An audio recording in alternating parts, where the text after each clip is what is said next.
Hello everyone, welcome to Akshata Education Academy. This is Teaching Aptitude Part 3. इससे पहले के जो पार्ट्स हैं राइट हैंड साइड में लिंक पॉपअप हो रहा है, आप उन्हें चेक कर लें. ये पार्ट आपको ज़्यादा अच्छे से समझ में आएगा उनको देखने के बाद. और डिस्क्रिप्शन बॉक्स में एक टेलीग्राम ग्रुप का लिंक है, आप प्लीज़ उस चैनल को ज्वाइन कर लें ताकि जो भी आपको यहाँ पर पढ़ाया जा रहा है उसकी PDF वहाँ पर आपको मिल जाएंगी एंड आप वहाँ पर क्वेश्चंस भी पूछ सकते हैं. सो हम यहाँ पे स्टार्ट करते हैं. ये थर्ड पार्ट है. इसमें हम डिस्कस करेंगे टाइप्स ऑफ रीजनिंग के बारे में कि रीजनिंग कितने तरीके की है. सी एक है इंडक्टिव रीजनिंग और एक है हमारी डिडक्टिव रीजनिंग. अब इंडक्टिव रीजनिंग और डिडक्टिव रीजनिंग क्या कहते हैं? दो तरीके की रीजनिंग है, इंडक्टिव एंड डिडक्टिव. सबसे पहले हम करते हैं कि इंडक्टिव रीजनिंग क्या होती है. इंडक्टिव रीजनिंग में थ्योरी का जनरेशन होता है. इंडक्टिव रीजनिंग में आपको कोई चीज पता नहीं होती है, आप उसको सर्च करते हैं, उसके बारे में जानते हैं और एक थ्योरी डेवलप होती है. इंडक्टिव का मतलब क्या है? थ्योरी का डेवलपमेंट, राइट. सो यहाँ पर जिस तरीके से जो अप्रोच चलती है वो है, पहले हम एक ऑब्जर्वेशन लेते हैं, ये रही हमारी ऑब्जर्वेशन. उसके बाद ऊपर हम जाते हैं और हमारा एक पैटर्न डेवलप होता है. फिर हम हाइपोथेसिस को डेवलप करते हैं और फिर हम थ्योरी को डेवलप करते हैं.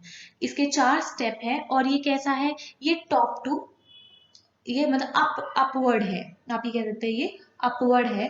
तो इसमें कैसे चलते हैं? इसमें हम पहले ऑब्जर्वेशन देखते हैं. सबसे पहले ऑब्जर्वेशन देखी जाती है. उसके बाद क्या होता है? उसके बाद एक पैटर्न बनाते हैं, हाइपोथेसिस जनरेट होती है और फिर हमारी थ्योरी तक हम पहुंच जाते हैं, हमारी थ्योरी जनरेट हो जाती है, राइट. तो इंडक्टिव रीजनिंग जो है वो कैसी है? वो क्वालिटेटिव है. कैसी है वो? क्वालिटेटिव है, राइट. इंडक्टिव रीजनिंग कैसी है? क्वालिटेटिव है. ये बहुत बार आप जब क्वेश्चन सॉल्व करेंगे तो वो इसी बेसिस पे आता है कि कौन सी क्वालिटेटिव है, कौन सी क्वांटिटेटिव है. तो इंडक्टिव रीजनिंग हमारी क्वालिटेटिव है और जो डिडक्टिव है हमारी क्वांटिटेटिव रहेगी. यहाँ पर हमारा जो इसको हम साइंटिफिक मेथड भी कहते हैं. आप ये भी कह सकते हैं इसको हम साइंटिफिक मेथड भी कहते हैं. सी ये मैंने आपको अलग से लिख रही हूँ, आप नोट्स बनाएं, उनमें ये पॉइंट्स लिखते रहे क्योंकि ये पॉइंट्स बहुत इंपॉर्टेंट है. मैं आपको सब बता रही हूँ, बस आपको वो लिखना है ताकि जब आप रिविजन करें तो आपको वो आपके पास हो रिविजन करने के लिए. सो जो हमारा इंडक्टिव रीजनिंग है वो कैसा है? वो क्वालिटेटिव है और वो साइंटिफिक मेथड है. साइंटिफिक मेथड है. जो हमारा इंडक्टिव है वो कैसे जाता है? वो पर्टिकुलर टू जर्नल जाता है. कैसे जाता है? पर्टिकुलर टू जर्नल जाता है. और पर्टिकुलर को हम लोग स्पेसिफिक भी बोलते हैं. स्पेसिफिक आप बहुत जगह पे पढ़ेंगे, क्वेश्चंस में आएगा. स्पेसिफिक एंड पर्टिकुलर दोनों एक है. तो पर्टिकुलर टू जर्नल जाता है, क्वालिटेटिव है और साइंटिफिक मेथड भी है, राइट. ओके. सो अब हम जाते हैं डिडक्टिव रीजनिंग में कि डिडक्टिव रीजनिंग में क्या होता है. डिडक्टिव रीजनिंग में इसमें पहले हमारा हाइपोथेसिस होता है, हमारे पास हाइपोथेसिस होता है.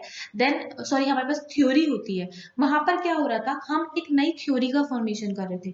जो हमारा इंडक्टिव अप्रोच है इसमें क्या हो रहा था? इसमें हमारी थ्योरी का फॉर्मेशन हो रहा था. लेकिन डिडक्टिव में क्या हो रहा है? डिडक्टिव में हमारे पास थ्योरी है. डिडक्टिव में क्या है? हमारे पास थ्योरी है. हम यहाँ पर क्या करें? हम उस थ्योरी को क्या कर रहे हैं? टेस्ट कर रहे हैं कि वो सही है या नहीं है. तो यहाँ पर हमारी एक तरीके से टेस्टिंग चल रही है थ्योरी की, राइट. सो हमारे पास थ्योरी है, थ्योरी से हाइपोथेसिस बने, उसके बाद हमारा ऑब्जर्वेशन ये हमने टेस्ट किया और हम यहाँ पर कंफर्म या फिर रिजेक्ट कर देते हैं कि हमने जो थ्योरी बनाई थी वो कंफर्म हो रही है, वो सही है या फिर गलत है. सबसे बड़ी बात है कि यहाँ पर थ्योरी की टेस्टिंग होती है और वहां पर थ्योरी का जनरेशन होता है. ये कैसी है? ये क्वांटिटेटिव है. कैसी है ये? क्वांटिटेटिव है. और जो हमारी इंडक्टिव थी वो कैसी थी? वो क्वालिटेटिव है. डिडक्टिव हमारी क्वांटिटेटिव है. और ये कैसे जाती है? ये जर्नल से पर्टिकुलर जाती है. General to particular. और पर्टिकुलर को हम और क्या बोलते हैं? हम स्पेसिफिक भी बोलते हैं, राइट. सो जो हमारा डिडक्टिव है वो कैसा है? वहां पर थ्योरी को टेस्ट किया जाता है, ये क्वांटिटेटिव है. जर्नल टू पर्टिकुलर जाती है और पर्टिकुलर को हम स्पेसिफिक भी बोलते हैं. एक और इम्पोर्टेंट चीज कि ये टॉप डाउन अप्रोच है. कैसी अप्रोच है? Top down approach. और मैं एक उसमें लिख रही हूँ इधर कि जो हमारा इंडक्टिव था वो कैसी थी, इंडक्टिव कैसी थी, वो थी बॉटम अप अप्रोच। ओके, ये सब नोट कर लेना जो जो लिख रही हूँ कि जो हमारी डिडक्टिव है वो कैसी है, वो टॉप डाउन अप्रोच है, वहां पर थ्योरी को टेस्ट करते हैं, क्वांटिटेटिव है, जर्नल से पर्टिकुलर जाती है, 1 2 दिस इज 3 दिस इज 4, और जो हमारा इंडक्टिव है वो हमारा बॉटम अप्रोच है, इसको भी देख लेना, राइट। तो थ्योरी से हाइपोथेसिस जनरेट हुई, ऑब्जर्वेशन या फिर टेस्ट किया, और यहाँ पर हमने या तो कंफर्म कर देंगे या फिर रिजेक्ट कर देंगे, करेक्ट, राइट। और जो हमारा डिडक्टिव है ये सर्टेनिटी पर बेस्ड है, एक सेकंड, किस पर बेस्ड है, उप्स, जो हमारा ये है डिडक्टिव है वो हमारा किस पर बेस्ड है, वो हमारा सर्टेनिटी पर बेस्ड है, और हमारा जो ये इंडक्टिव है ये प्रोबेबिलिटी पे बेस्ड है। ये आप ध्यान में रखना है, ये सारी चीजें आप नोट्स बनाते जाओ, लिखते चले जाओ। चलिए अब हम थोड़ा सा इसमें देख लेते हैं डिफरेंस कि जो हमारा इंडक्टिव रीजनिंग है, मैंने बताया था कि वहां पर हम थ्योरी का फॉर्मुलेशन करते हैं, क्या करते हैं, थ्योरी का फॉर्मुलेशन करते हैं, और डिडक्टिव में क्या होता है, वहां पर हम टेस्ट करते हैं अपनी थ्योरी को, जो हमने इधर फॉर्मुलेट किया था उसको यहाँ पर क्या किया जा रहा है, टेस्ट किया जा रहा है। ये कैसे जाता है, ये पर्टिकुलर टू स्पेसिफिक जाता है, और ये कैसे जाता है, ये स्पेसिफिक टू जर्नल, या फिर हम ये बोल सकते हैं, हाँ स्पेसिफिक टू जर्नल जाता है, और ये पर्टिकुलर टू स्पेसिफिक जाता है। ओके, नाउ ये कैसा अप्रोच है, ये बॉटम अप अप्रोच है, और ये कैसा अप्रोच है, ये टॉप डाउन अप्रोच है, ये क्वालिटेटिव है, ये क्वांटिटेटिव है, ये भी आपको समझ में आ गया, और सर्टेनिटी और प्रोबेबिलिटी वाला आप लिख लेंगे। अब आप देख सकते हैं कि जो हमारा डिडक्टिव है वो कैसा है, वो टॉप डाउन अप्रोच है, पहले हमने थ्योरी बनाई, थ्योरी से हम हाइपोथेसिस पे आए, हाइपोथेसिस से ऑब्जर्वेशन पे आए, ऑब्जर्वेशन से हम कंफर्म या रिजेक्ट कर रहे हैं, ये हमारी डिडक्टिव है। और इंडक्टिव कैसी थी, वो बॉटम अप्रोच थी, हमारे पास एक ऑब्जर्वेशन था, हमारे पास कोई चीज है जो हमने समझी, हमने उस चीज से एक पैटर्न निकाला, हाइपोथेसिस जनरेट की, और हमने एक थ्योरी फॉर्म की, और इसी थ्योरी को डिडक्टिव में क्या किया जाता है, टेस्ट किया जाता है, करेक्ट। चलिए, मैक्सिमाज एंड प्रिंसिपल्स ऑफ टीचिंग, अब हम ये पढ़ते हैं कि मैक्सिमाज और प्रिंसिपल्स क्या है टीचिंग के, ये बहुत इंपॉर्टेंट है, और इनसे हमेशा इनडायरेक्ट क्वेश्चन बनकर आता है, कभी भी डायरेक्ट क्वेश्चन नहीं आता, हमेशा इनडायरेक्ट क्वेश्चन आपसे पूछा जाएगा, राइट। नाउ सबसे पहला है फ्रॉम सिंपल टू कॉम्प्लेक्स, इसका मतलब क्या है, इसका मतलब है कि टीचर, देखो टीचर को अपनी इंफॉर्मेशन प्रोवाइड करनी है स्टूडेंट को, करेक्ट, उसको क्या देना है, इंफॉर्मेशन स्टूडेंट तक पहुंचानी है, तो वो कैसे करेगी, पहले स्टूडेंट तक, वो पहले स्टूडेंट के पास देखेगी उसके पास क्या इंफॉर्मेशन है, और उसको जो भी इंफॉर्मेशन प्रोवाइड करेगी वो सिंपल फॉर्म में प्रोवाइड करेगी, उस सिंपल फॉर्म से फिर वो कॉम्प्लेक्स के पास जाएगी, किस पे जाएगी, कॉम्प्लेक्स पे जाएगी। जैसे कि टीचर पहले क्या करती है, पहले प्लस माइनस सिखाती है, उसके बाद मल्टीप्लिकेशन और डिवीजन पे जाती है, करेक्ट। तो यानी कि जो सिंपल है उससे कहाँ जा रही है, कॉम्प्लेक्स की तरफ जा रही है, correct. So simple to complex का मतलब यही है कि पहले बहुत ही आसान चीजें उन्हें समझाएं ताकि उनका एक कॉन्फिडेंस बन जाए, और उसके बाद डिफिकल्ट के ऊपर जाए, करेक्ट है। Now from known to unknown, यानी कि टीचर, जो हमारा स्टूडेंट होता है उसके पास हमेशा एक थोड़ी सी नॉलेज उसके पास होती है किसी भी टॉपिक के बारे में, तो उसको कंसीडर करेगा टीचर, पहले वो देखेगा बच्चे को क्या पता है एक टॉपिक के बारे में, और उसके बाद वो उसको एक्स्ट्रा नॉलेज देगा, यानी कि जो उसके पास ऑलरेडी स्टूडेंट के पास नॉलेज है, जो उसकी पोजेस्ड नॉलेज है, राइट, उससे क्या करेंगे, न्यू नॉलेज की तरफ लिंक क्रिएट करेंगे, ये देखो, राइट। तो एक पोजेस्ड नॉलेज से न्यू नॉलेज की तरफ लिंक क्रिएट किया जाएगा।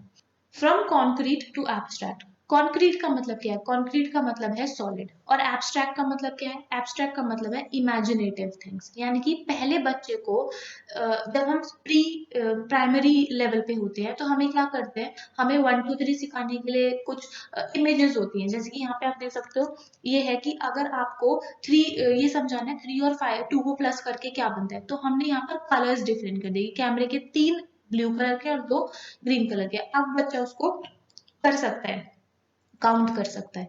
उसके बाद हम पिक्चर पे जाते हैं या फिर 1 2 3 वैसे इमेजिनेटिव तरीके से करते हैं। यानी कि यहाँ पर हमने क्या किया, हमने कॉन्क्रीट से एब्स्ट्रैक्ट की तरफ चले गए। करेक्ट है, हमने सॉलिड फॉर्म से इमेजिनेटिव फॉर्म की तरफ बढ़ गए। इसके बाद है from analyses to synthesise. From analyses to synthesise में क्या, एनालाइज का मतलब क्या होता है, एनालाइज का मतलब होता है हमारे पास एक पूरा टॉपिक है, उसको हमने छोटे छोटे पार्ट्स में बांट दिया और तब हमने उसको पार्ट्स में समझा। हमने क्या किया, हमारे पास जो टॉपिक है, जो हमारे पास बड़ा टॉपिक है, इसको हमने छोटे छोटे पार्ट्स में समझा। इसको बोलते हैं एनालाइज करना, कि हमने एक चीज को छोटे छोटे पार्ट्स में डिवाइड करके पढ़ाई की है। राइट, ऐसे। और जो हमारा सिंथेसाइज है, इसका मतलब क्या है कि हमारे पास कुछ छोटी छोटी चीजें थी, ठीक है, उसको हमने पहले कंबाइन किया और फिर हमने उसको एक कंप्लीट पार्ट में पढ़ाई की। इसको कंप्लीट पार्ट में पढ़ाई की। राइट, ऐसे। तो जो हमारा एनालाइज है उसमें क्या है, एनालाइज में है जो एक बड़ा पार्ट है उसको हमने छोटे छोटे पार्ट्स में डिवाइड करके पढ़ा। और सिंथेसाइज का मतलब है पहले हमने किसी टॉपिक को हिस्सों में पढ़ा, उसके बाद हमने फिर उसको कंबाइन कर दिया। From particular to general, from particular to general क्या होता है, ये हमने अभी पढ़ा था इंडक्टिव रीजनिंग में। इंडक्टिव रीजनिंग में हमने पढ़ा था कि पर्टिकुलर टू जनरल जाते हैं। देखो, जनरल फैक्ट जो होते हैं, प्रिंसिपल जो होते हैं, जो आइडियाज होते हैं, वो समझने में थोड़ा सा डिफिकल्टी होती है, ठीक है। तो पहले हम क्या करेंगे, हम पहले उन्हें एक एक चीज को, सिंपल चीज को बताएंगे, उसके बाद हम जनरल फैक्ट्स की तरफ जाते हैं। From empirical to rational, empirical to rational का मतलब, इम्पेरिकल का मतलब होता है, देखो इम्पेरिकल का मतलब हमेशा एक्सपीरियंस, जहां पर भी आपको इम्पेरिकल वर्ड समझ में आए वहां पर आप क्या डाल देंगे, एक्सपीरियंस डाल देंगे। ई फॉर इम्पेरिकल है, ई फॉर ही हमारा एक्सपीरियंस है। राइट, ऑब्जर्वेशन और एक्सपीरियंस पर बेस्ड है हमारा इम्पेरिकल। और जो हमारा रैशनल नॉलेज है वो हमारी आर्ग्यूमेंट और एक्सप्लेनेशन पर बेस्ड है। जो हमारा रैशनल नॉलेज है वो किस पर बेस्ड है, आर्ग्यूमेंट एंड एक्सप्लेनेशन पर। और इम्पेरिकल हमारा किस पर बेस्ड है, हमारा एक्सपीरियंस पर बेस्ड है। फ्रॉम इंडक्टिव टू डिडक्टिव, देखो इंडक्टिव क्या होता है, इंडक्टिव और डिडक्टिव हमने पढ़ा है कि पर्टिकुलर टू जनरल हमारा इंडक्टिव जाता है, कॉन्क्रीट टू एब्स्ट्रैक्ट जाता है, नोन टू अननोन जाता है, एंड सिंपल टू कॉम्प्लेक्स जाता है। हमारा जो इंडक्टिव है वो इस तरीके से जाता है। और डिडक्टिव कैसे जाता है, वो जनरल टू पर्टिकुलर जाता है। तो वो एब्स्ट्रैक्ट टू कॉम्प्लेक्स, यानी कि पहले आपको एब्स्ट्रैक्ट पढ़ाएंगे, फिर आप तक, सॉरी यहाँ पर कॉन्क्रीट आएगा, कॉम्प्लेक्स नहीं आएगा, यहाँ पर कॉन्क्रीट आएगा।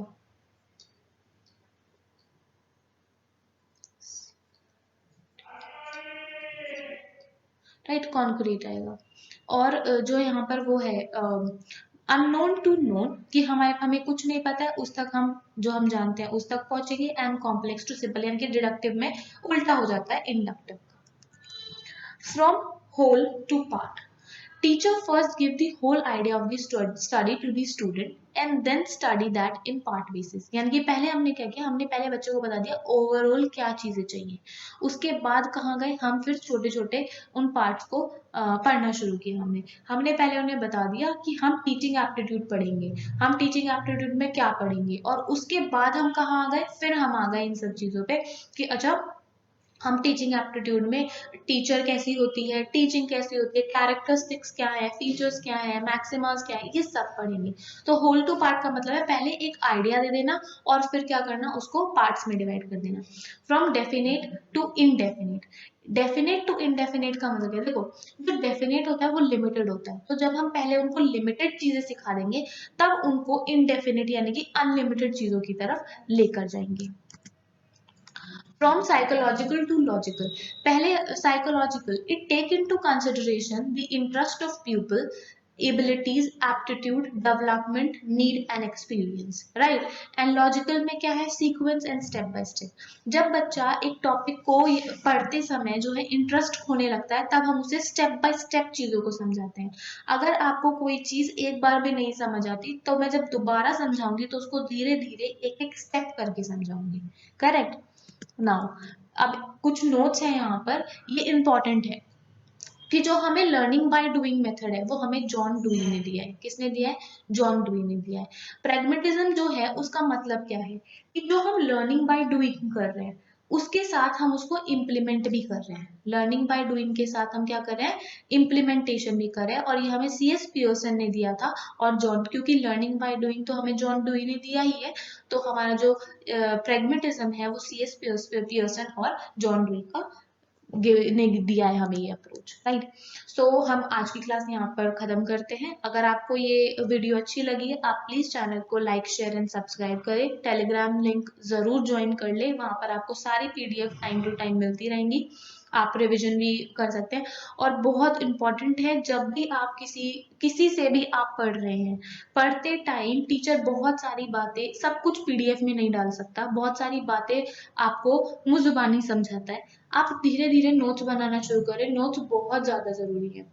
सो आप नोट्स बनाएं। Okay, thank you so much.